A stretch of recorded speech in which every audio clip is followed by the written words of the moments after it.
महाराष्ट्र हुकूमत के उस ऐलान के बाद की रियासत में एनआरसी नाफिज नहीं होगा। औरंगाबाद के शाहीन बाग में जंजीरी हड़ताल पर बैठे नौजवानों ने यह करारदाद मंजूर की कि जब तक दिल्ली का शाहीन बाग आबाद है, औरंगाबाद में भी एहतजाज जारी रहेगा।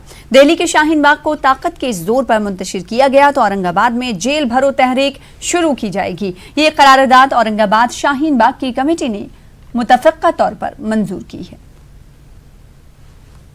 हमारी जो इम्पोर्टेंट करारदाद है वो इस तरीके से हमें रखी, जब तक दिल्ली का शाहीन बाग आबाद रहेगा उस वक्त तक हम औरंगाबाद के शाहीन बाग को आबाद रखेंगे। ये हमने जो आवाम यहाँ पर शाहीन बाग में आ रही है उनकी तायद के साथ ये करारदाद पास की। दूसरी करारदाद है जो हमने इस सिलसिले में पास की है कि अगर हुकूमत ताकत के ज़ोर पर पुलिस का इस्तेमाल करके शाहीन बाग दिल्ली के अगर आवाम को वहाँ से उठवाना चाहती है तो हमने यहाँ पर कमेटी ने मुत्तफ़क़ा तौर पर यह फैसला लिया है कि हम भी आगे बढ़कर जेल भरो आंदोलन की तहरीक चलाएंगे। हमने ये एहतजाज का कंसेप्ट बहुत क्लियर रखा है। हमारा ये मंसूबा है कि जब तक दिल्ली का शाहीन बाग आबाद रहेगा, औरंगाबाद का शाहीन बाग भी आबाद रहेगा।